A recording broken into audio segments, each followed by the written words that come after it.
Thank you so much for opening us up in worship that makes a difference.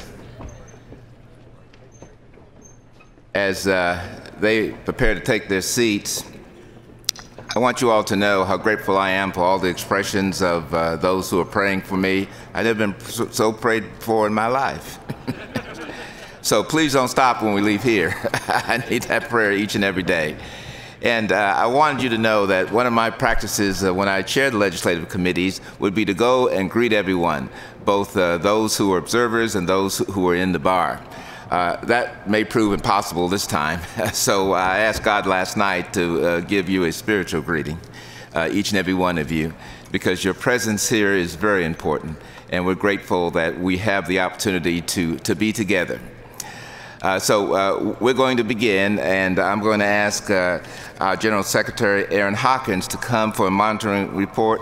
Following that, our General Secretary will have an announcement. Good morning. My name is Aaron Hawkins. I serve as the General Secretary of the General Commission on Religion and Race. And as part of the monitoring ministry of the Commission on Religion and Race and the General Commission on the Status and Role of Women, I am pausing at this moment to reflect, to encourage you to join with me in reflecting on the process of Christian conferencing that took place yesterday and how we're living together as a diverse worldwide church. The General Commission on Religion and Race and the General Commission on the Status and Role of Women is offering this question for you to consider. Please get your voting pads ready now to respond to the monitoring question of the day.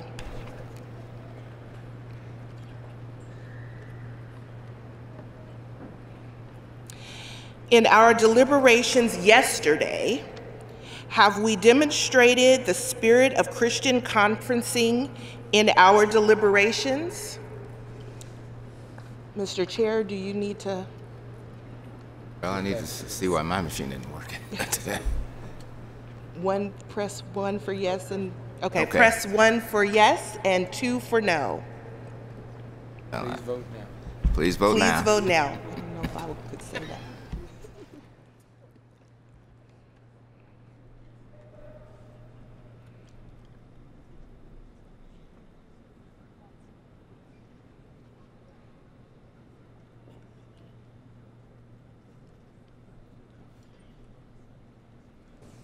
Not working. It's not working. Yeah, it may be a battery issue.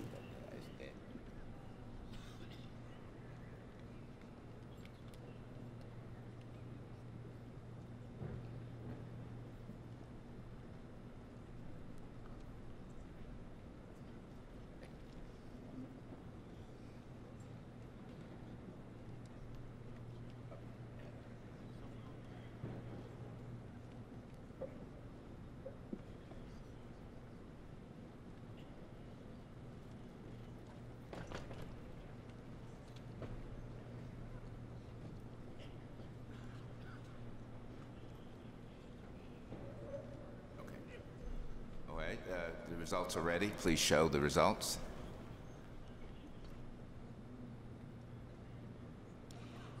As you reflect on these results, please know that the Commission on Religion and Race and the Commission on the Status and Role of Women are praying for you and encourage you to continue to embrace the Wesleyan general rules.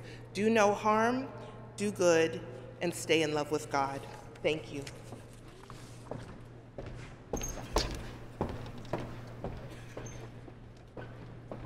All right, I'll get close to it. Good morning, everyone. Yesterday, we were asked to double-check the attendance and make sure that we are able to report to you our registration process. I have heard from the Credentials Secretary and have the following report.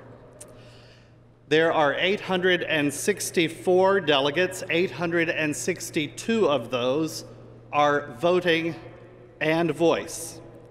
In addition to that number, we have 7 members of our affiliated autonomous and affiliated united churches who also have voice but no vote. Of the 862 voting delegates, 31 absences within 14 delegations exist, primarily due to the fact that visas were denied for 1 or 2, in one case 4, and in another case 8 members of delegations. There is only one delegation that is not represented due to the fact that their primary delegates and their reserve delegates were unable to secure visas.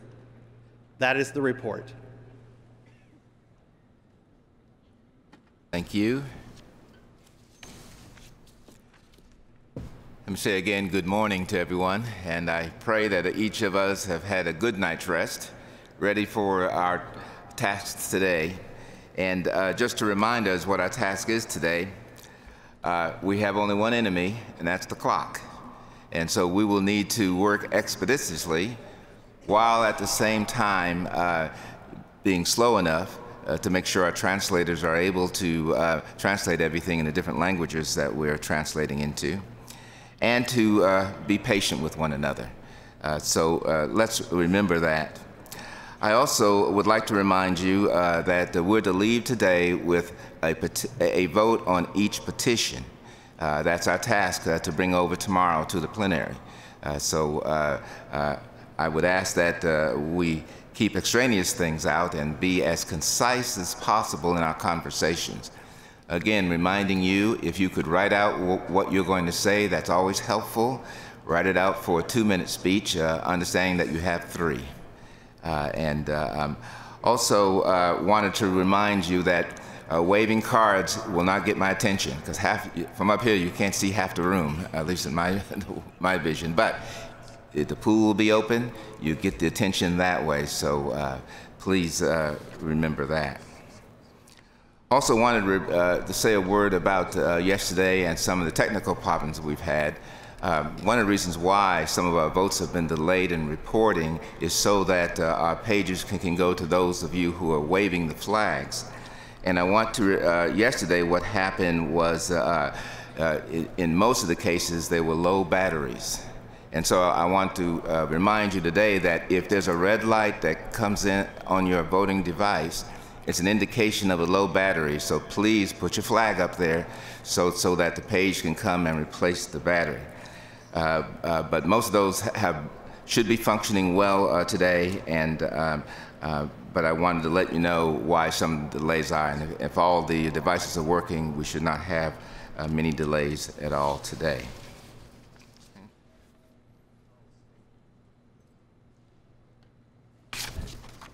Now, I'd like for you, everyone, to pay close attention to what I'm going to relate to you about some things that happened yesterday and some things that could happen today.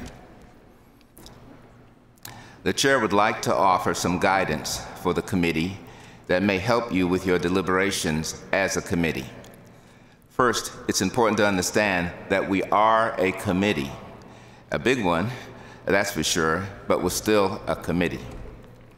Under our rules and under the provision of Robert Rules of Order, newly revised, there are some rules that are different in the committee than those used in the plenary.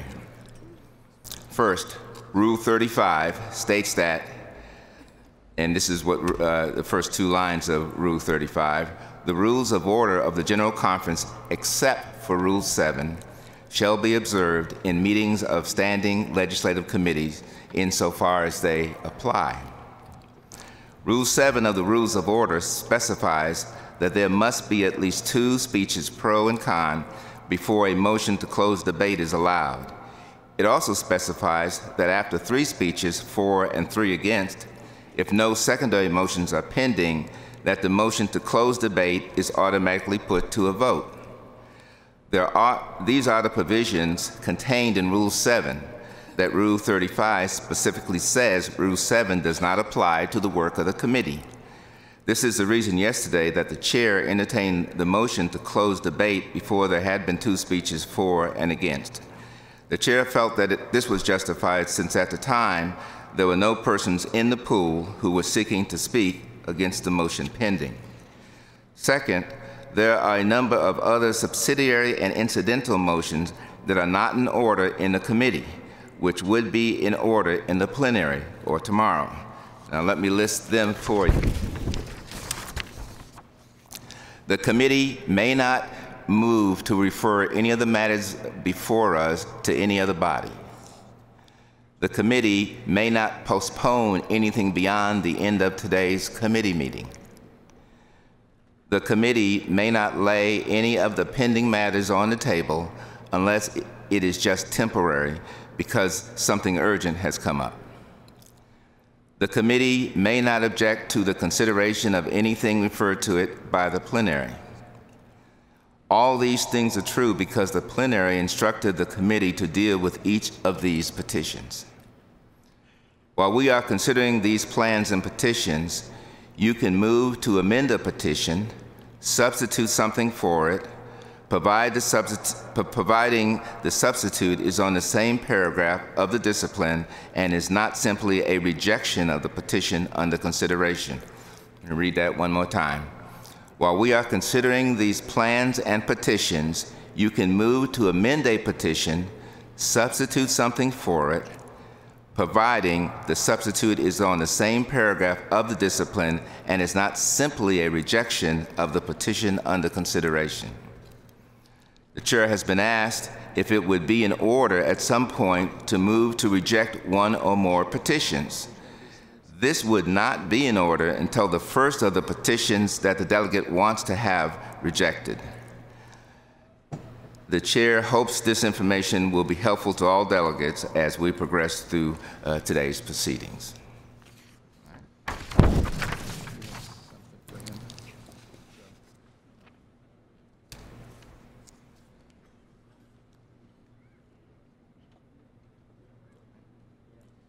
We turn to our secretary for some housekeeping announcements. Good morning, everyone. First, I'd like to remind all of you that everyone is invited to visit the prayer area located across from 134 and 135 on the concourse level. This space has prayer stations, a quiet area, and a labyrinth, as well as spiritual directors available to meet with you at any time today or tomorrow. Next, I'd like to remind all of you that if you have any amendments on anything that we're going to be working on today, to bring them to me in writing, legibly, please. We do not have the opportunity to make corrections, so whatever you give me is what we vote on. And if it is incorrect, that is what we live with. So please make sure that I can read your amendments so that we vote on the correct things. That's all.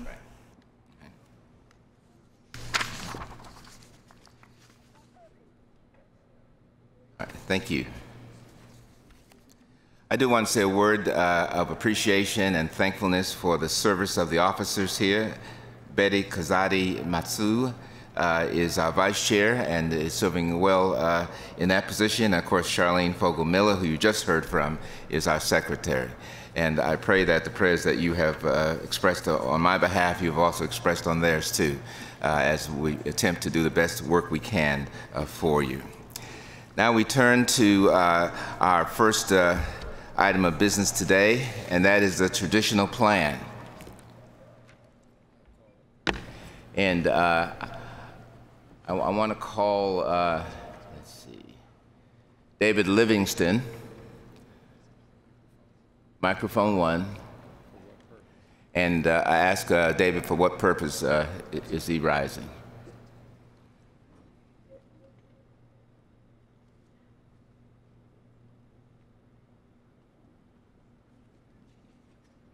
Thank you. Chair David Livingston, Clergy Great Plains. If the motion is before us, then I'd like to move that we postpone the current motion, the traditional plan, until the end of the day. Okay. This is a motion to postpone. Is there a second? I've heard a second. This is a motion to postpone until the end of the day.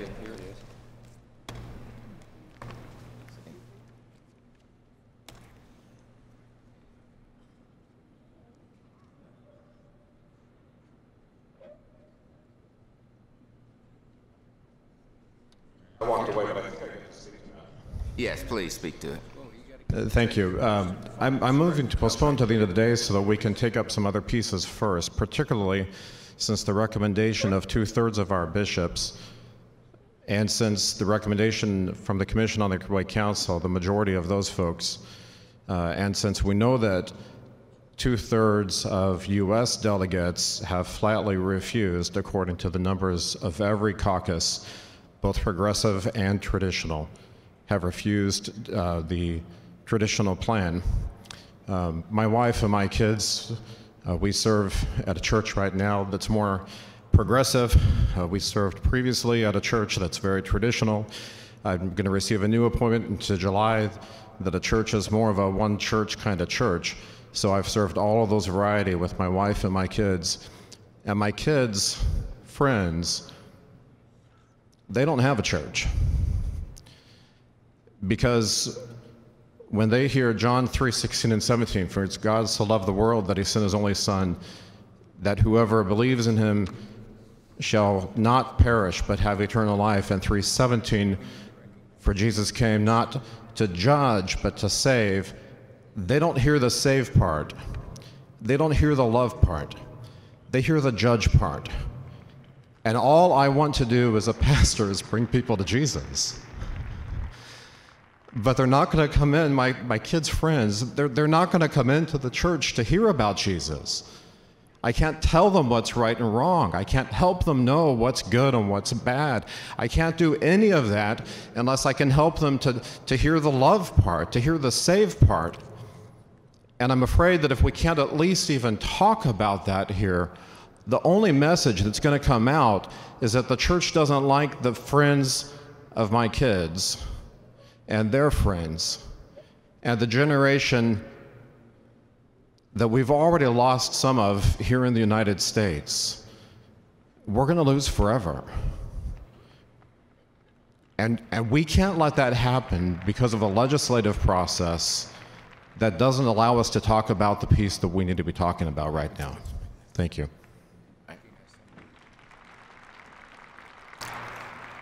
Thank you.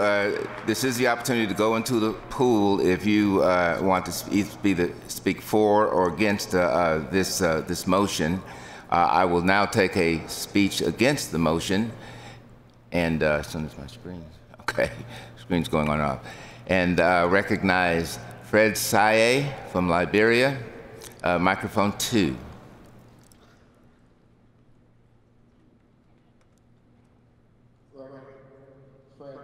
From Liberia, maybe I can just use 4. I thought to do the point of order, but I'm not sure I'll be right, Reverend. But the plenary made a decision on prioritization of discussion for this legislative committee. So the question is not about what the plan is that comes before us, but the question is what discussion should be held now.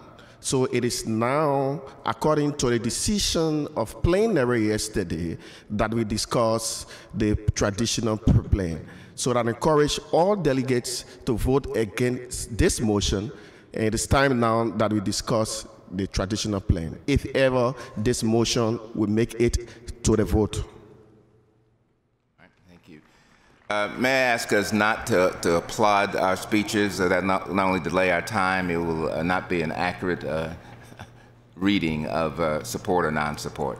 We move to someone now who would like to speak in support of the motion, and we move to Rebecca Miles, microphone 2.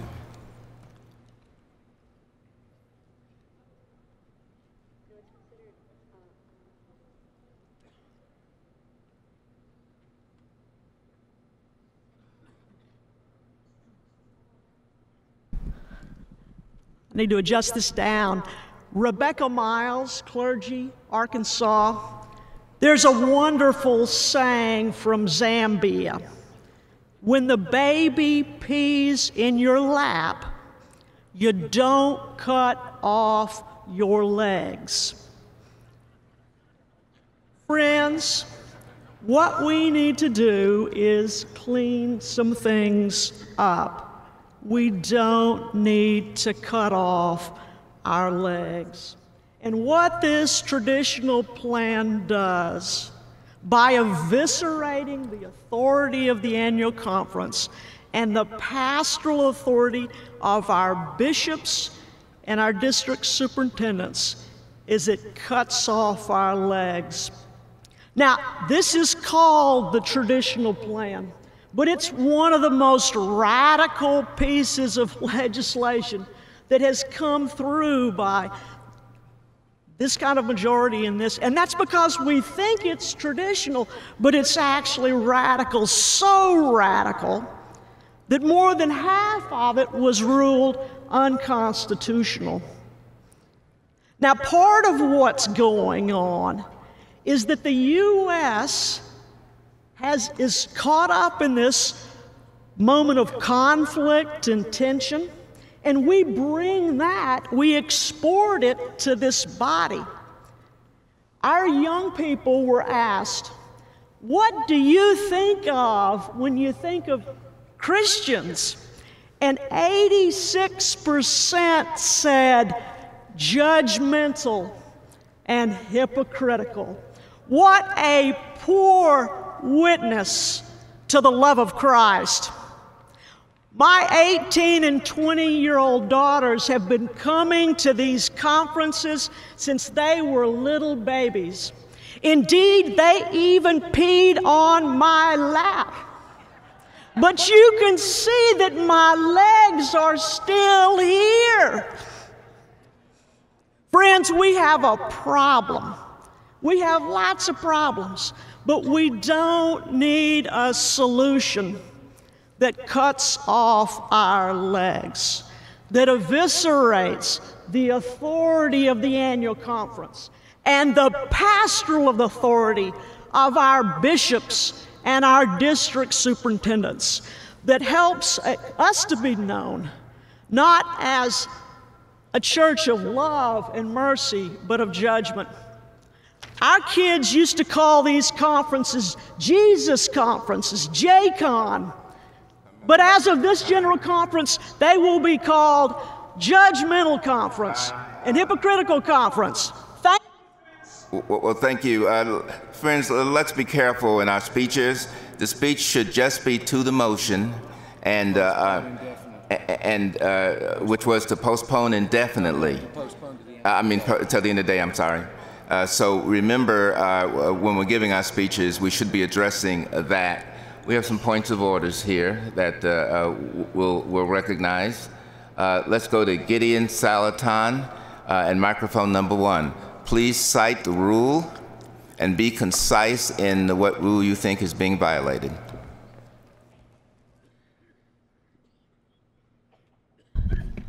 Good morning, Mr. Chair. Let us be aware that we are in the process of legislation. I'm sorry, Gideon. I rise on a point of order because the chair a while ago just stated that we cannot postpone or we cannot table anything because we are not in the plenary. Yeah. We are in the legislative body. Gideon, you have to cite a violation of a rule that we have done, not anything I have said, etc. It has to be a rule that's being violated and not a speech. The motion itself, Mr. Chair. I'm going to ask you, if you come back with a rule, then I can deal with it. I cannot deal with just statements. The chair, so I thank Mr. you. Chair, with all due respect, stated a while ago that we cannot make any motion to postpone matters that the plenary session referred to this. What I was referring to is that you could not make a motion to postpone indefinitely. And so the motion is in order that is before us about postponing till the end of the day. And so we're on that. We move to another point of order.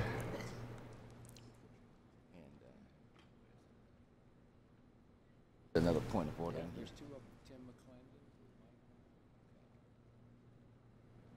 I don't see his on mine.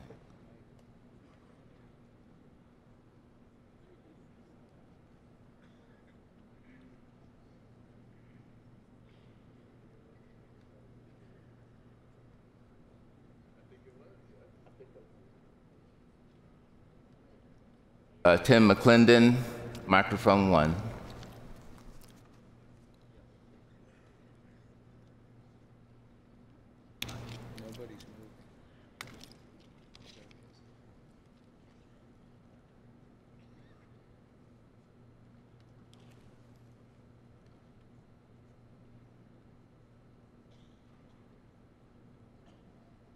Mr. Chair, Tim McClendon, South Carolina clergy. Cite the rule that you feel is being violated and your reason. Rule 36, Right. duties and prerogatives of legislative committees.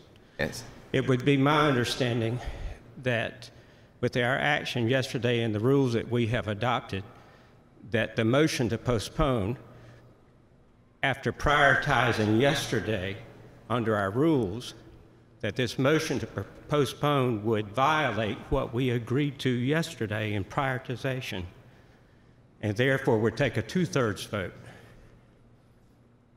All right. Hold.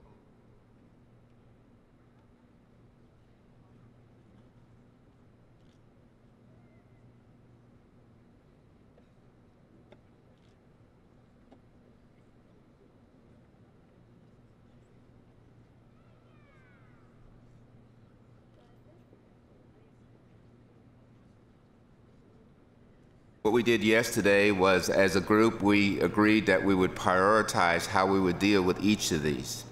And this has come up in the prioritization. Therefore, it belongs to the committee.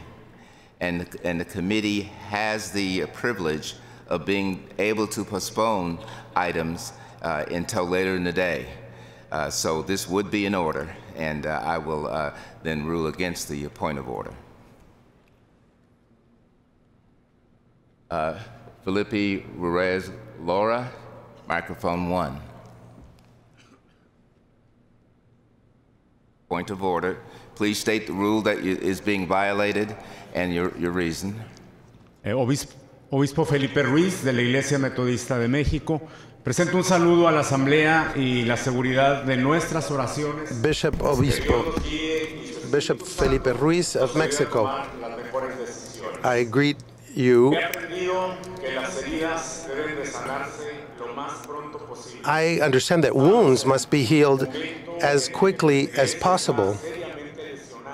And this church is grievously injured, and we must not postpone the critical decisions that must be taken. I invite us to not postpone this discussion. It will not help us. Sir, I need your point of order about a rule violation and not a speech. I appreciate your passion, but it has to be on one of our violations of one of our rules. Thank you.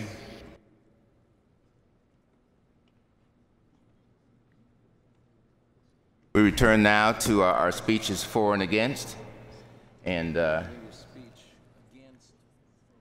so we're now ready to hear a speech against postponement.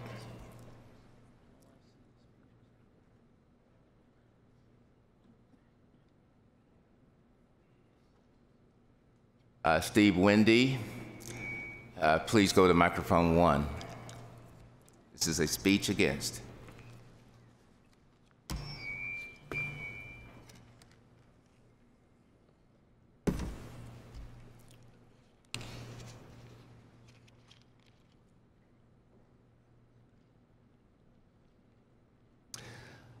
Thank you, sir.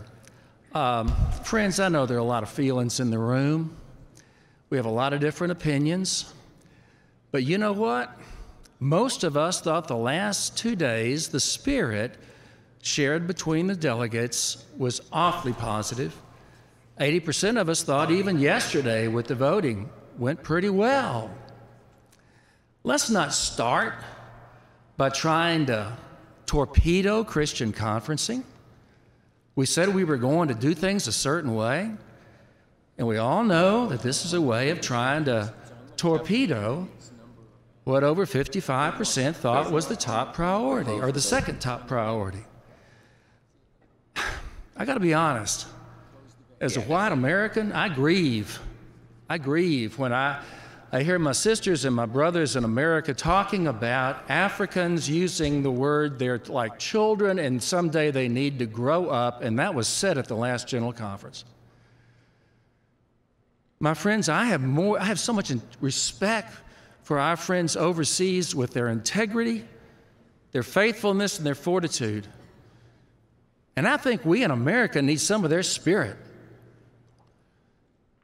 If wherever something like the One Church plan has been instituted, it's been instituted in 4 major American denominations: Episcopalian, Presbyterian, Evangelical Lutheran, and United Church of Christ. They have seen a membership drop of between 35 and 45% within just a few years. They have seen more than that amount lost in money, most of them reduced to simply doing institutional maintenance with nothing left over for ministry. They have lost members disproportionately among the young, Steve, let's the poor. Remember, we're doing our speeches and limiting That's right. to the motion. Thank you, Bishop. I appreciate the direction. Not quite a bishop yet. But. All right. But you're doing a great job. Friends, they've had all kinds of other losses, and I won't go there because that's not before us, but when the number one loss was exploding their relationships with people in other countries. Right. Okay, please don't start by exploding our relationships with people in other countries. Please vote to honor the process and let everybody's voice and vote in this room count. Please do not start by saying some delegates in this room are more important than other delegates. Our time has expired. Thank you. I move now to Cornell Graham for a motion. Microphone 3. Brother Chair, I'd like to call for the question on the motion for postponement. All right. So there's a call for the question, and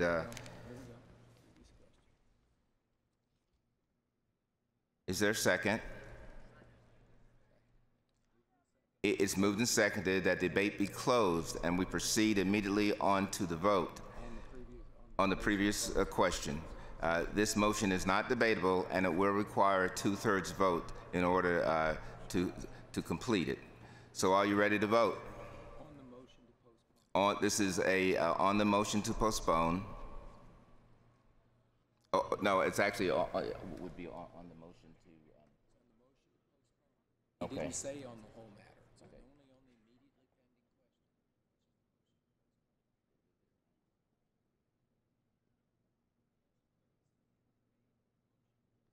Okay, all right. So just getting some clarity, this is a vote or to end debate on the motion to postpone. All right? Are we clear? Are we ready to vote?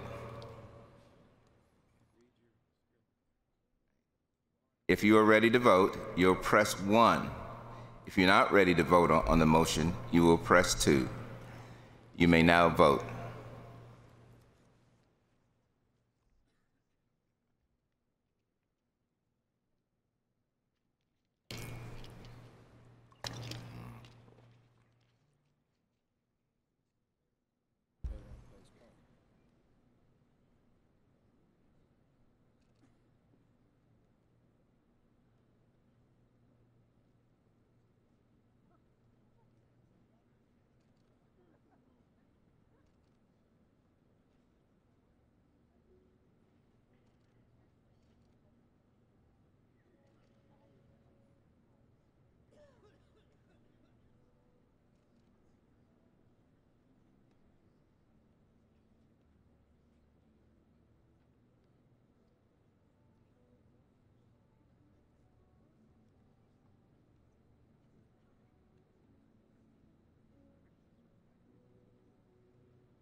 All right, the vote is ready,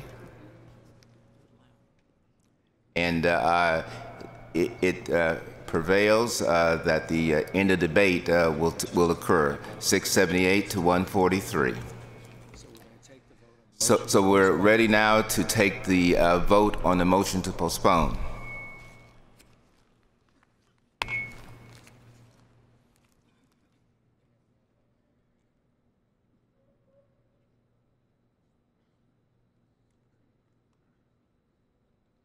All right. If you're in favor of postponing the main motion, which means that they'll... All right.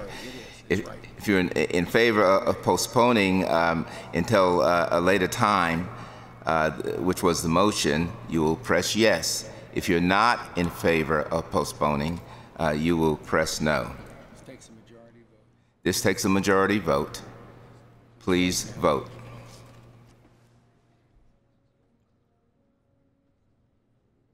They are.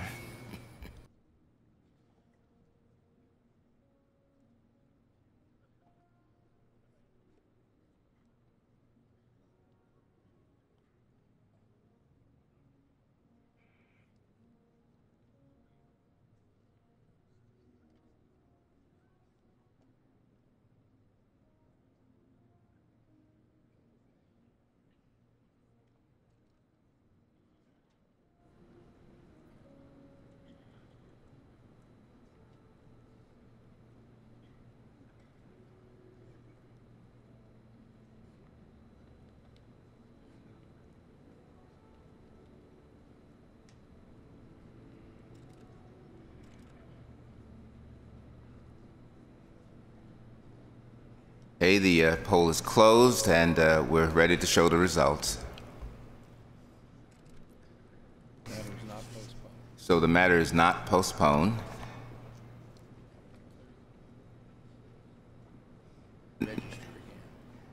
Now we're back to the main plan, the traditional plan, and we're clear. We have the pool is cleared, so you'll need to re-register if you want to speak to one of the plans or one of the petitions attached to the plan. This is the traditional plan which we're considering.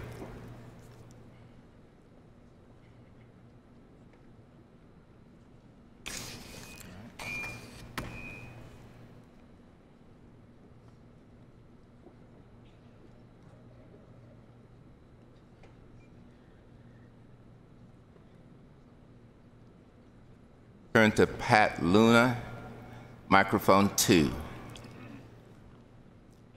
To propose an amendment.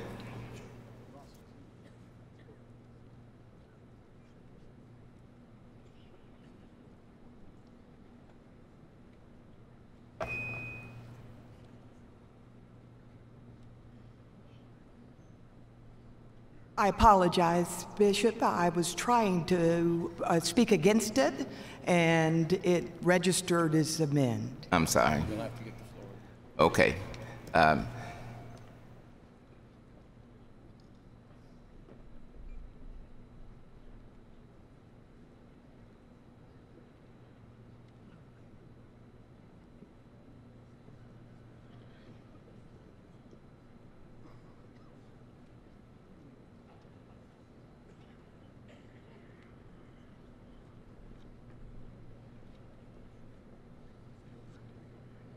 That one. Joe DiPaolio. I call on Joe DiPaolio, microphone 4, offering an amendment.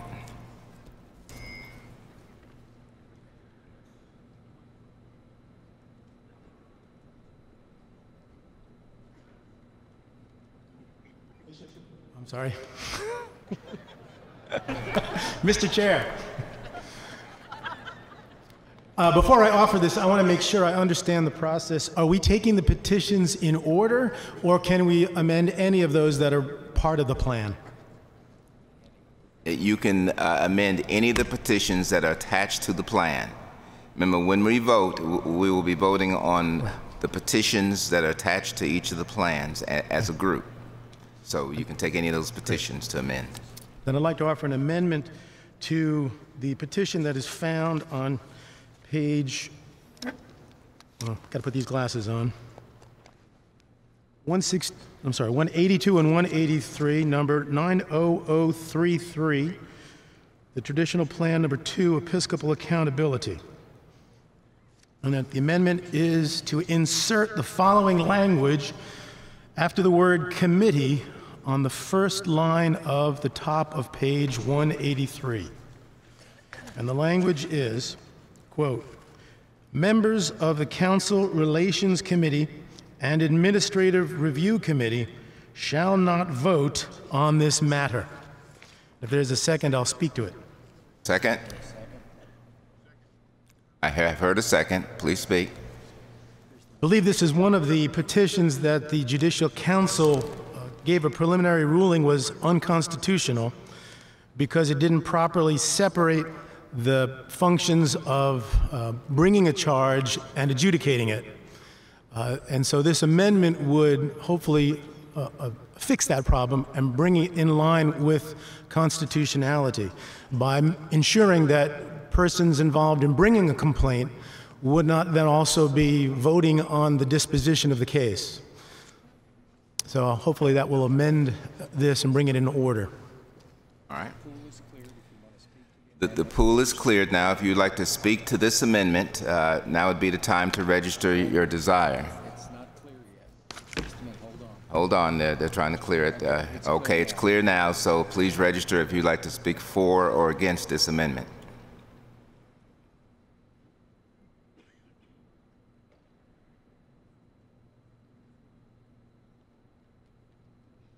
All right. Jen, Jen. Hilo, microphone 3. Jen Ilo, Baltimore, Washington. Just a point of information, if we could have the amendment reread.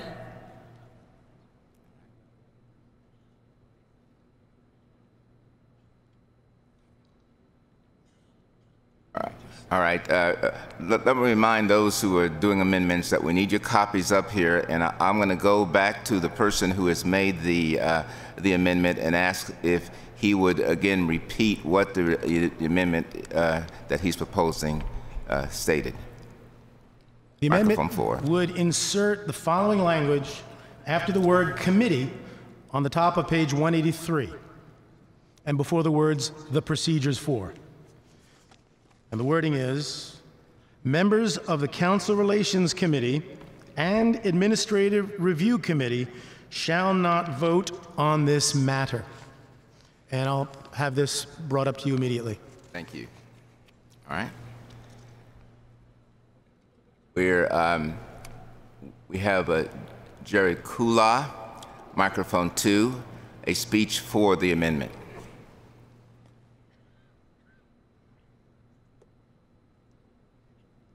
Microphone 4 is closer. Okay, microphone 4. Yes, Chair. I stand in support of the amendment because I believe we want to have a church that treats everyone very fairly. We cannot have a committee attempting to provide some supervisory oversight and at the same time be a part of the process of adjudicating the case. So I support the amendment. Thank you. Speech against. Jay Brim, microphone 2.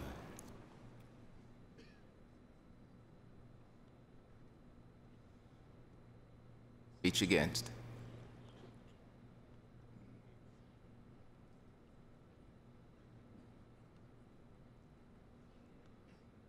Okay, he's at 4, microphone 4. Thank you, Mr. Chairman. I rise as a lay delegate from Rio, Texas, but also as the chancellor of that conference and as a former member of the South Central Jurisdictional Episcopacy Committee. My concern is that my friend from Pennsylvania has suggested something that will not amend this to the point to make it constitutional. The Constitution of the United Methodist Church does require that the Episcopal committees are the ones to act on the relationship of bishops to the church. I believe this amendment does not do what its maker hopes. Vote against it. Is there anyone that would register for speech 4? I don't see any in the pool, so I trust we're ready to vote. Sorry, we did have one just come in. Jeffrey Kahn, please go to microphone 4. This is a speech for the amendment.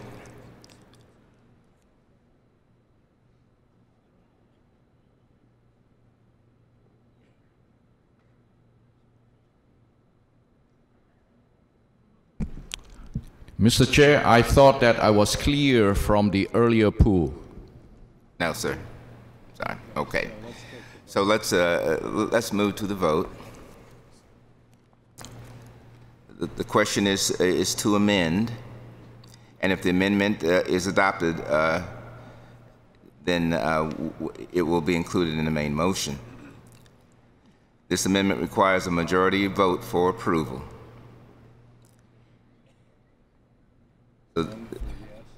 So vote 1 for yes and 2 for no. Please vote now.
Okay, the poll is complete and the vote is ready to show.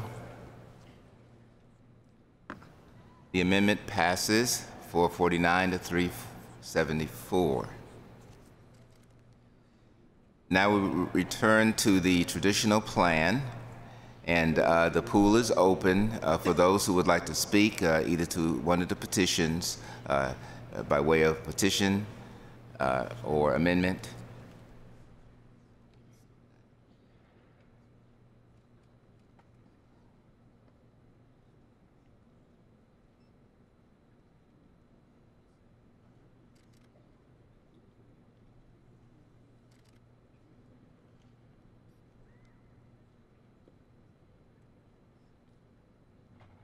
All right. So we'll hear a speech against, this would be the plan, and I will turn to Cheryl Jefferson Bell, microphone 1. And to remind everyone, please speak clearly, slowly for our translators, and as concisely as possible. This is the speech against.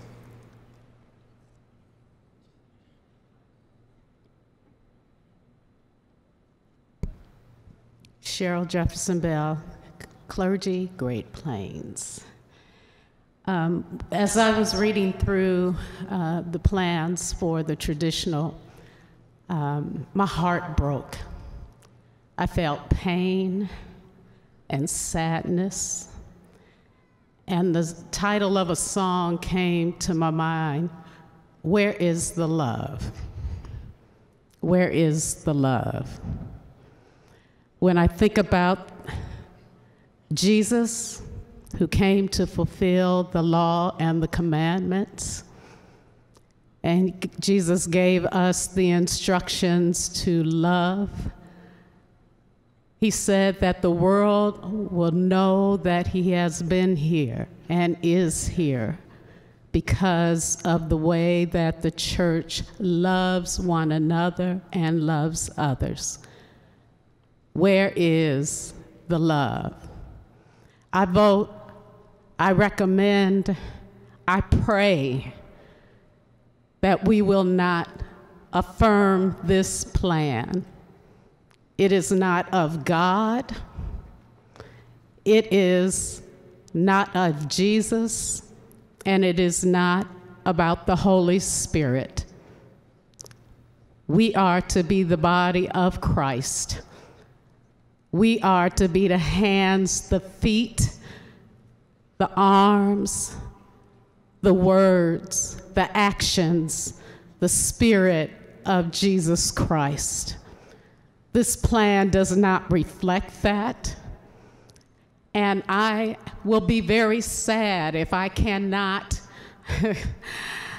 be able to claim the cross and the flame anymore because I'm being kicked out of my church.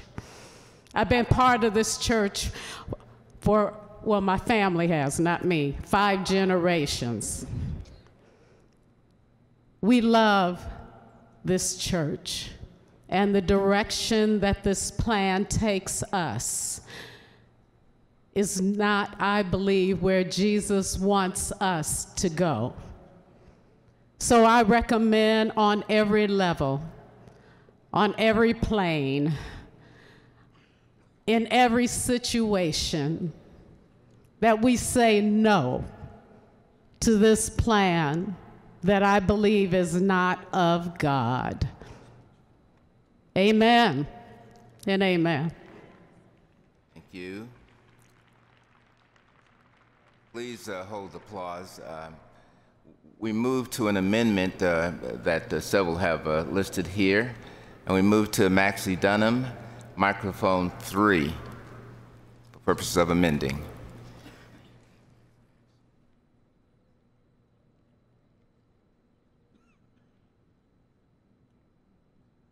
Mr. Chair, the only way I could get to the phone was to make an amendment. I really want to offer to the body a packet of material that will help us move through these. There are going to be numerous petitions made to this, and I have a packet of material that will help people see the amendments that are being made and understand them. We sought a way to get this to the delegates earlier, but have not been able to do so, and we're told that the matter had to be before the conference before we could share this material. The matter is before the conference, and we have these available if it will help. And with the confusion that's obviously going on, these amendments will be stated clearly in this packet of material. And I'm asking that we be allowed to share this with the delegates sometime, hopefully soon.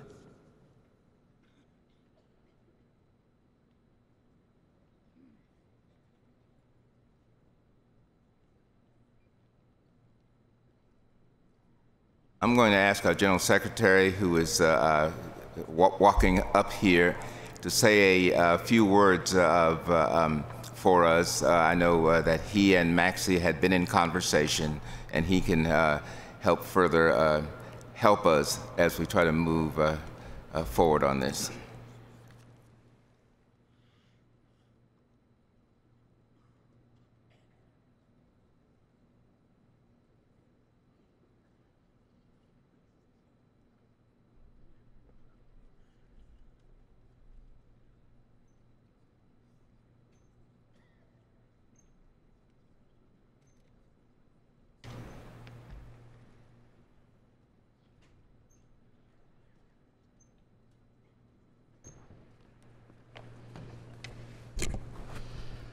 Thank you. It's a long way from locker room B. Maxie and I have been in conversation, at least about 2 weeks ago, I believe it was, Maxie. I made the request for the digital copy of whatever file it is that I think we're perhaps being able to consider at the moment. I have not received that digital file even to this moment. I reissued that request last night during the meeting of the Standing Committee. Have not yet received that digital file. I cannot verify the accuracy of anything that would be distributed that we have not yet been provided the digital file. We cannot provide interpretation. It would have to be translated. English, French, Kiswahili, and Portuguese. It would have to be copied and distributed unless you were to override your own rules that require distribution in the 4 languages. Those matters are very large and need to be under consideration by this body.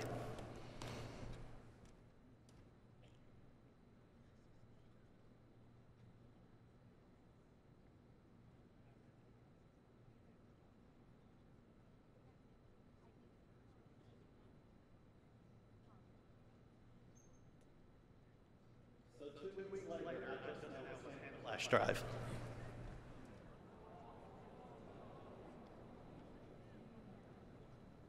So we're going to proceed on to our motions and see where now that it has been received, where the document might be, and report back to you as to what the status of that might be as soon as we get that information. All right. And we move to another amendment. Holly Grant, microphone 2.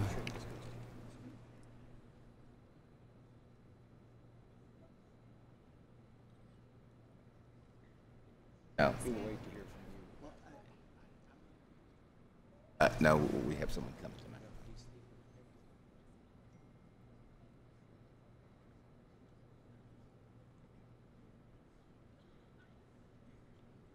microphone. I would make a motion to amend 90034. Please restate your name and your conference. Holly Grant, East Ohio. Thank you. And I would make a motion to amend 90034 on page 183 to add to it under right at the end of subsection B, the phrase that we just added to 90033, members of the Council Relations Committee and Administrative Review Committee shall not vote on this matter. All right, is there a second? All right, second. Please, speech. This amendment is simply to bring it in line with the amendment we just made to 90033, and also to bring it in conformance with what the Judicial Council reviews. I know that there's been the statement that that does not do that, but that's a decision for the Judicial Council.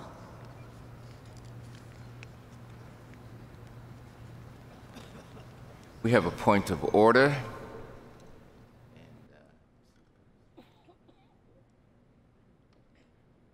Fred Burrington, microphone 3.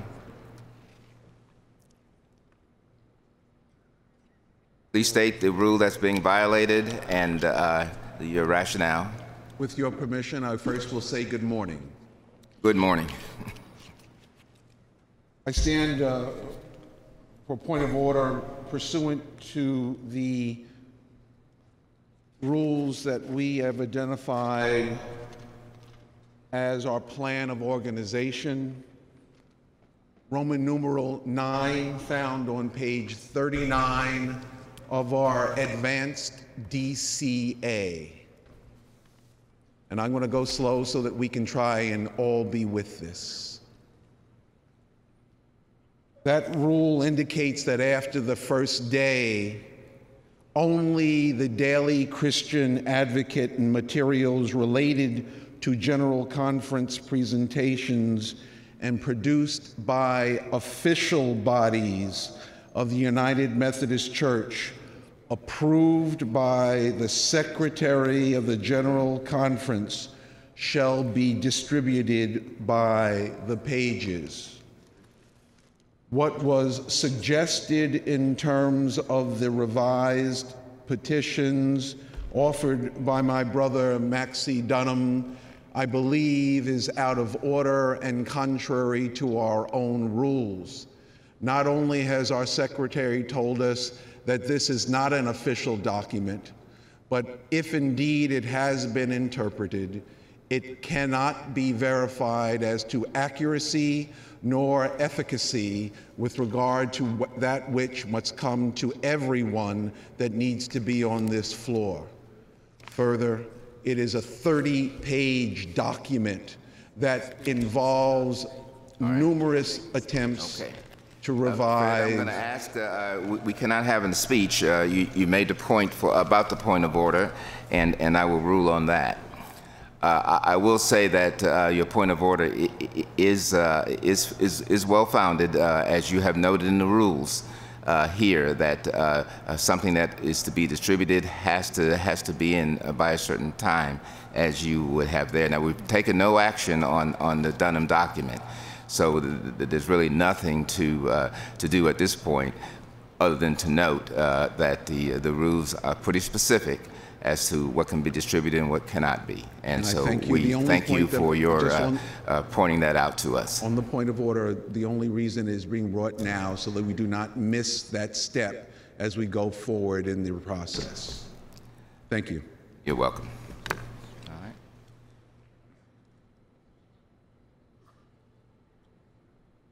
All right. We'll return to the amendment. First, we have our secretary would like to say a few words. I have a feeling we're going to be dealing with a number of amendments this morning. As a reminder, if you are making an amendment, we must have the plenary motion form. I need that in writing. It's part of our official legal documents, part of the archives of this conference. We must have this form. I thank you for getting me the printed materials that helps me read your handwriting, but we still need the handwritten form.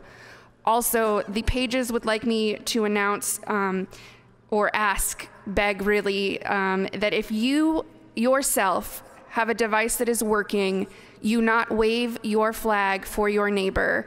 We are looking for flags when there are problems with the devices, but when a whole table waves their flags, that indicates a bigger problem than one person having a device that doesn't work. So please only wave your flag if your personal device is not working. We will come to you. Thank you. Well, we return to the amendment, and that is to add the similar words as noted. Do we have anyone in the pool speaking? No one speaking for. All right.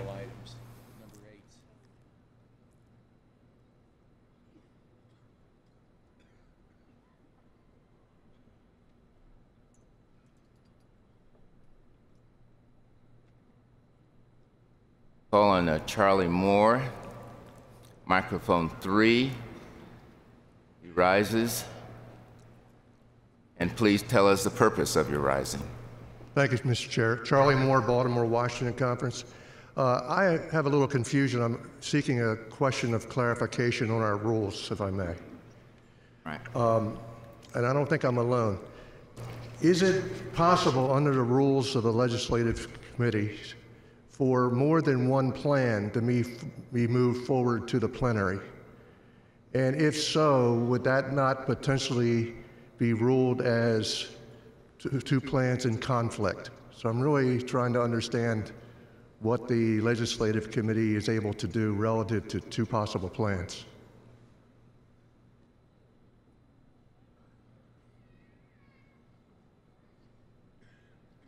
All right. This is located, by the way, on page 54 and we'll look at Rule 33B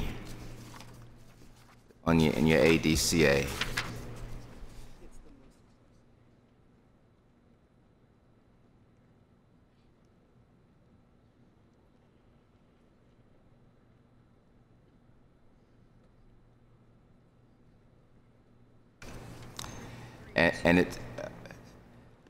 And it states this, A says, 1A says, petitions not acted upon because another petition dealing with the same subject was acted upon.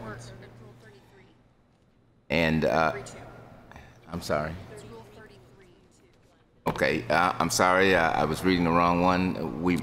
It's Rule 33.2. That's on page 54. And that states, whenever possible, a legislative committee shall recommend for adoption only one calendar item for each paragraph or subparagraph in the Book of Discipline. All other related petitions shall be combined for rejection or referral.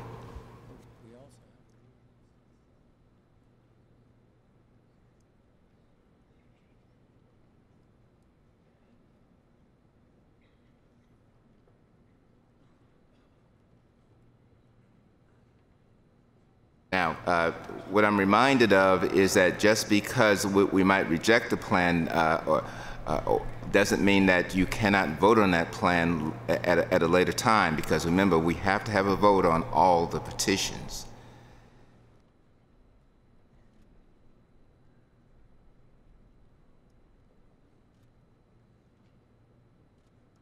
So what that means is that if you adopt this plan, you could turn around and adopt a conflicting plan, and then tomorrow the plenary would have to figure out which plan, if any, would go forward. All right.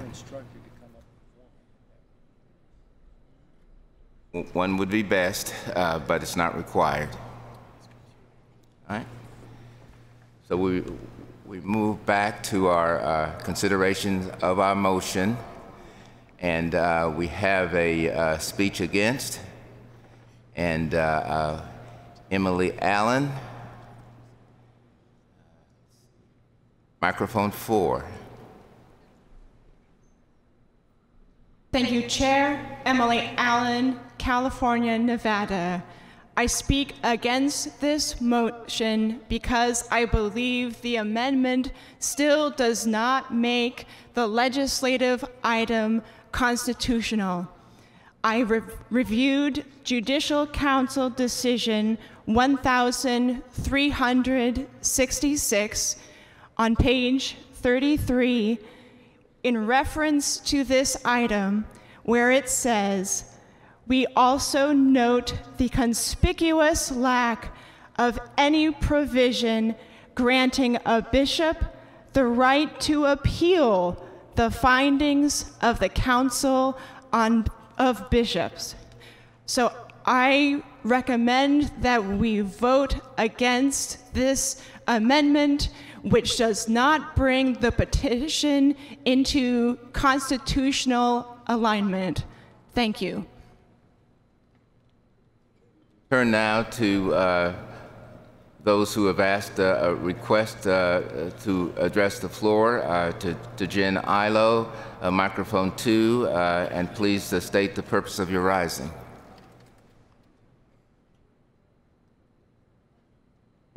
Microphone 3. Jen Ilo, Baltimore, Washington. Mr. Chair, I'm a bit confused. I understood when Maxey made the referral, or tried to make the referral, the secretary said he didn't have it, it wasn't translated. You said you'd get back to us, and then Mr. Brewington made a point of order asking the chair to rule it out of order based on our rules, and you never responded to that. So I'm not sure where we are with this 30-page document that nobody's seen, the secretary didn't get, despite repeated requests, has not been translated, and it's in limbo. It needs to be ruled out of order.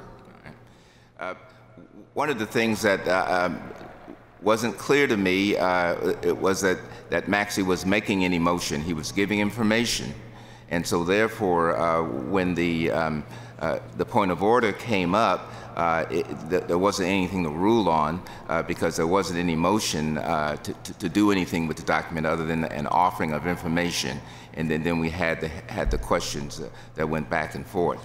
So this is where it stands at this point, and we talked about the rule that was earlier looked at, and so we'll need to move on now.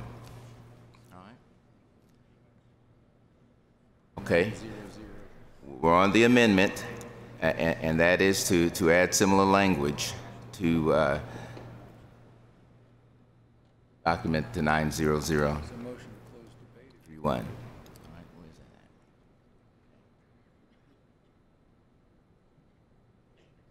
We have a motion.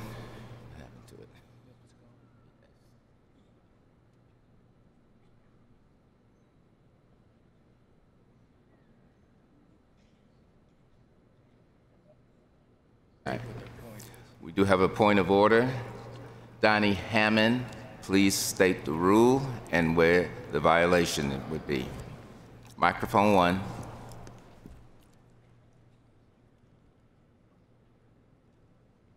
Dion Hammond, Clergy, Florida Conference, just to call for a vote. Close the conversation. Well, you didn't register for that, so we can't take that at this time. Please do not register for points of order unless they are points of order. Thank you. Let's see. We move to John Seth, microphone 4.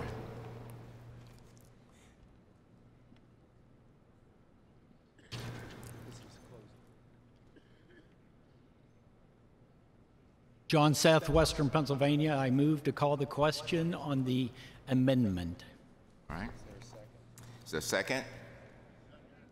Second has taken place. So are you ready to vote on the amendment, which is the question? If you would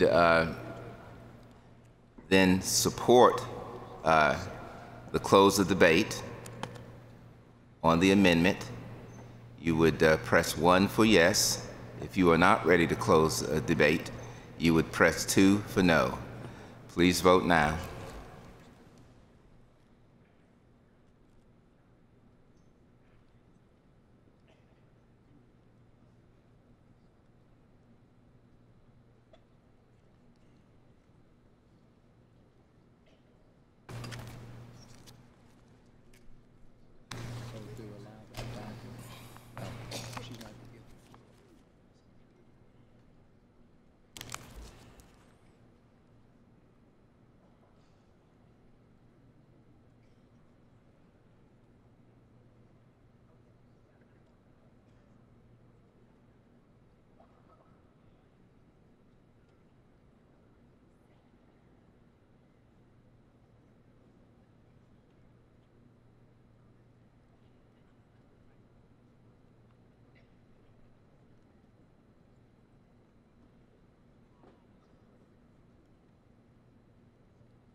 All right, we're ready to show the vote. And you have voted to close the debate. Now we move to vote on the amendment. If you would support the amendment, you would vote 1. If you do not support the amendment, you would vote 2. 1 is yes, 2 is no. Please vote.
Okay, the vote has been complete, and we're ready to show it. The amendment passes and will become now part of the main motion. And we return to the main motion, traditional plan, and all the queues and the pool is cleared. So if you want to register to vote, to speak, you will need to do that now.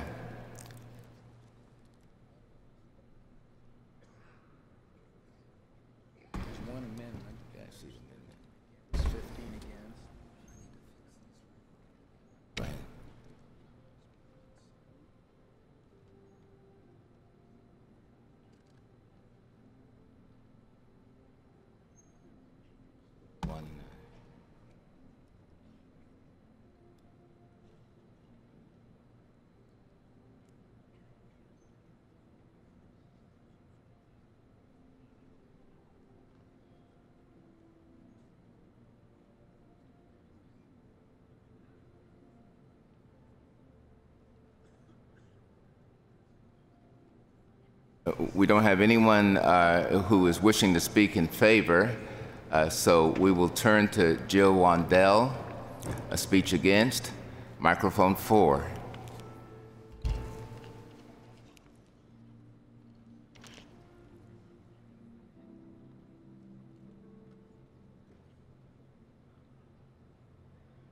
Pastor Jill Wandell from Missouri.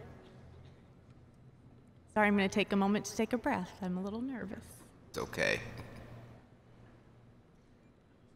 I would like to speak against the traditional plan.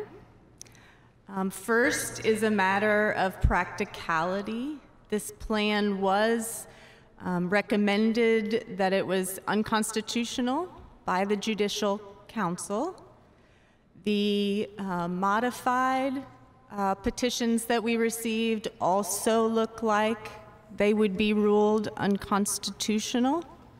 And the amount of amendments that need to be made in order to make it constitutional, I think, are too large for the amount of time that we have. And I would prefer not to work on something that will eventually be ruled unconstitutional. I also would say that this is an emotional conversation.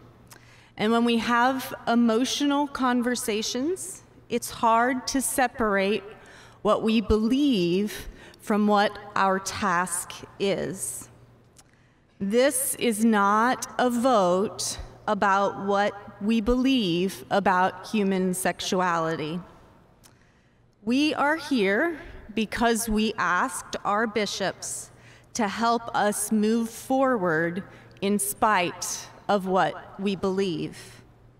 The vision of the Commission on the Way Forward was to design a way for being church that maximizes the presence of a witness in as many places as possible, and that balances an approach to different understandings with the desire for as much unity as possible. So the question we're asking today is, does this plan unite us or not? We're not voting yes, homosexuality is a sin, or no, it is not. We are not voting yes, I believe the Bible is true, or no, it is not. We are voting yes, I believe this plan unites us, or no, I do not. This plan does not unite us because it only allows for one perspective and does not balance an approach to different understandings. So I encourage you to vote no. Please, we turn to a speech 4, Julius Sokolova, microphone 1. Speech 4.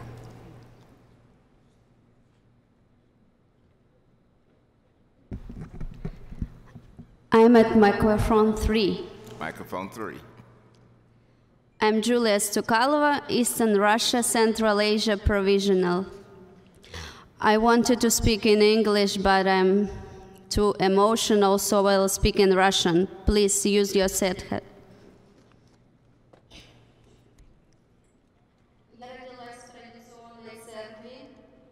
I was born in a traditional church,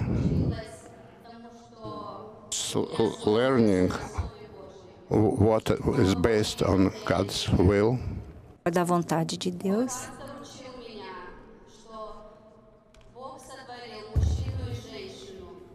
God created a man and a woman. There is a traditional marriage. Tradicional. It gives me trust that my children in the future, Filhos no futuro, they would know God's truth, saber a vontade de Deus, created, gathered here today to work. Juntos para trabalharmos. Special conference to work because we funcionar and we will discuss. I believe Eu creio. Plan unites us because the Methodist Church Metodista of traditions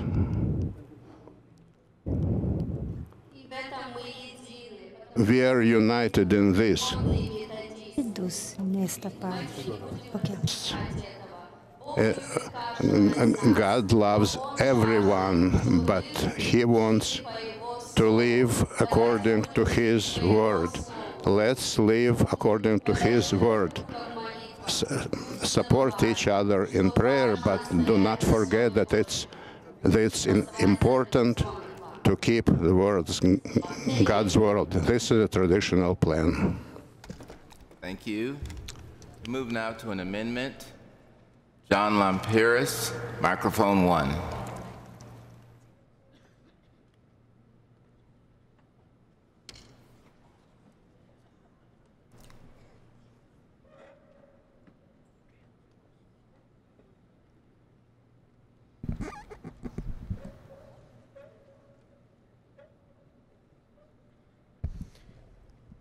Thank you, Bishop. John Lampiris, lay delegate, Indiana Conference. I rise to make an amendment to petition number 90035, traditional plan number 4, on amending paragraph 422. May I read the amendment? Do you have the page number?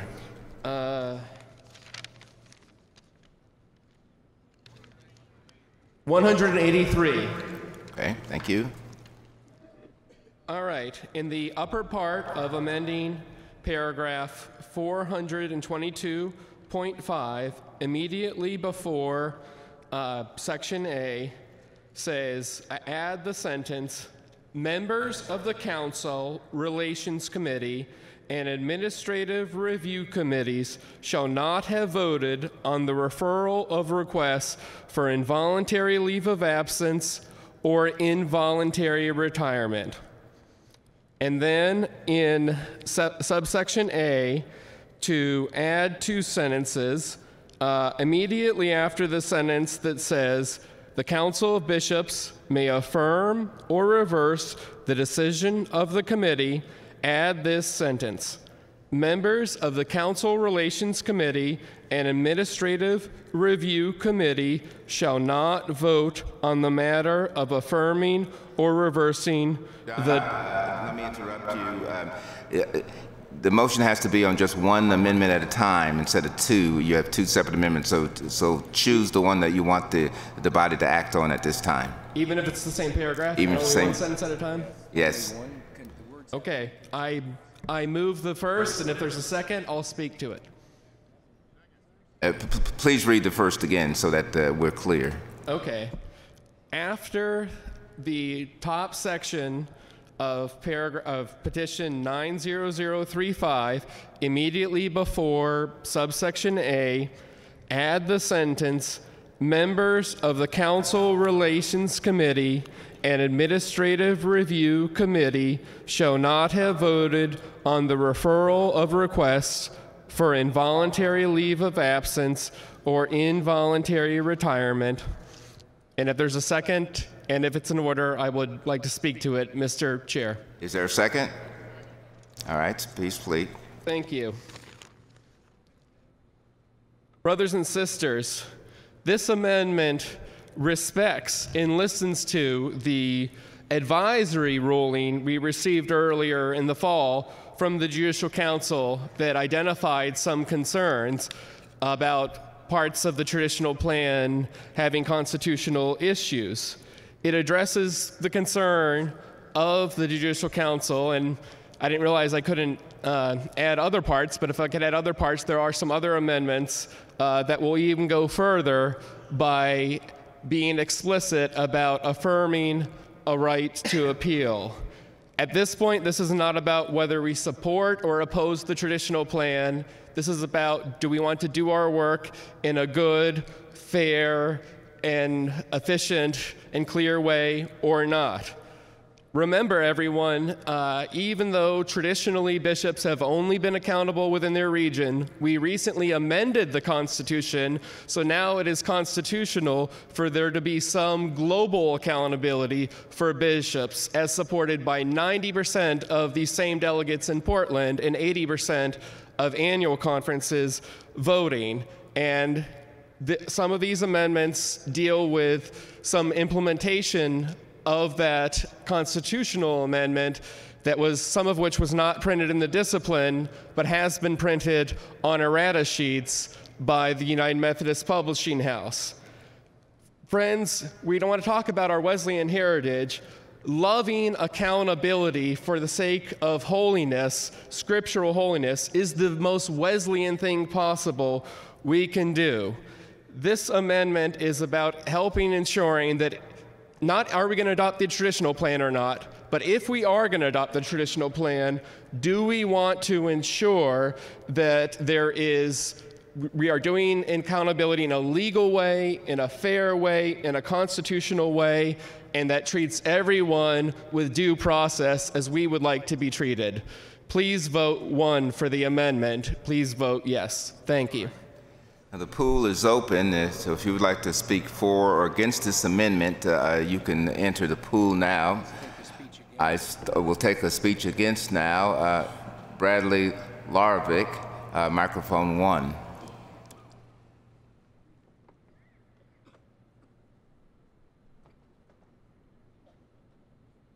Brad Lorvick, clergy, Mountain Sky Conference, Legacy Rocky Mountain. I rise to speak against this amendment because I've spent some time playing with blocks. I've got a 6-year-old and a 2-year-old at home, and sometimes a little tower will get built out of these blocks. And then one of my children will look at me and say, "Daddy, put this on top." And I have to look at them and say, "I can't put this on top because there's no way this tower is going to support this." And they say, "No, do it." And I do, and the whole thing falls apart. What we have here are amendments that people are asking us to put on top of something that is not stable, that is not constitutional, that does not work. This wasn't concerns in an advisory capacity the Judicial Council offered us. They said it was broken. They said it does not work. So why are we going to go, now we're going line by line trying to fix these things that are unfixable? I don't want to go home and look at my congregation, and when they say, "What did you do?" I say, "I spent my time working on something that was unworkable." We can do better than this. Why try to fix the unfixable? It is complicated. It is confusing to try to do this work in a group this size when we have other options before us that are clear and ready. I don't want to keep jamming bricks on top of something that is going to implode upon our denomination when it gets sent to the Judicial Council again and they say, "Yeah, your third try didn't fix it either." We can do better than this amendment and better than this plan. Thank you. All right. We move, please hold the applause. We move to a speech 4, Sujay Kim, microphone 1.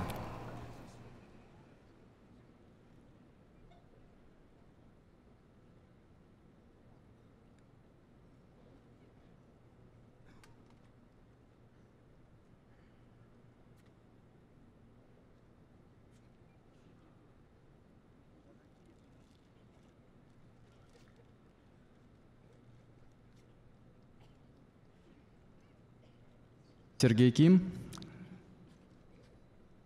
Центральная Россия, ежегодная конференция. Annual conference.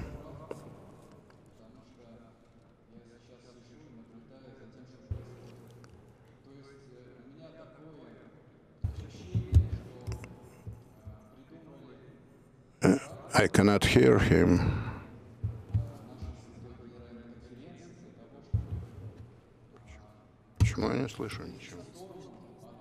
I'm sorry.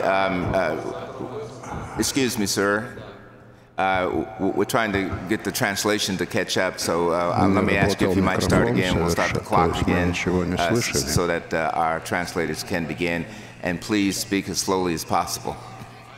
И опять ничего не слышим. We cannot hear anything. The microphone is not working. We cannot hear anything.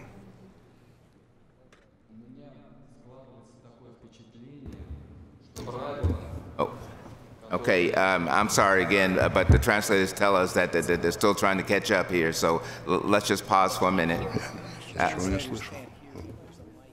Okay, there seems to be a mic issue with the translators, so if you'll just pause for a minute, and then we'll get that straightened out, and then I'll instruct you when to continue. All right?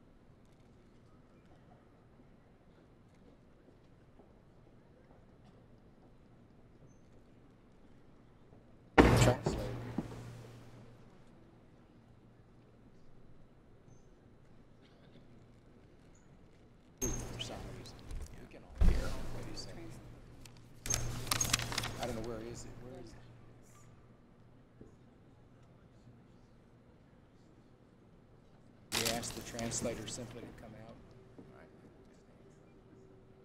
Okay.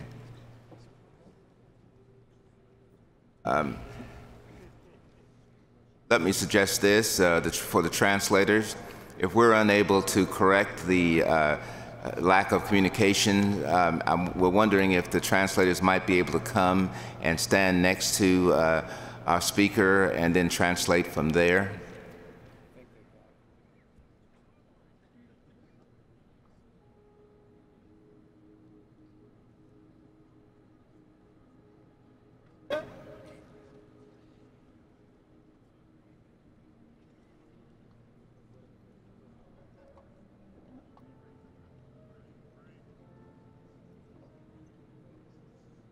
All right. Let's do this so that we can get this straightened out and not have to have any pauses in the future.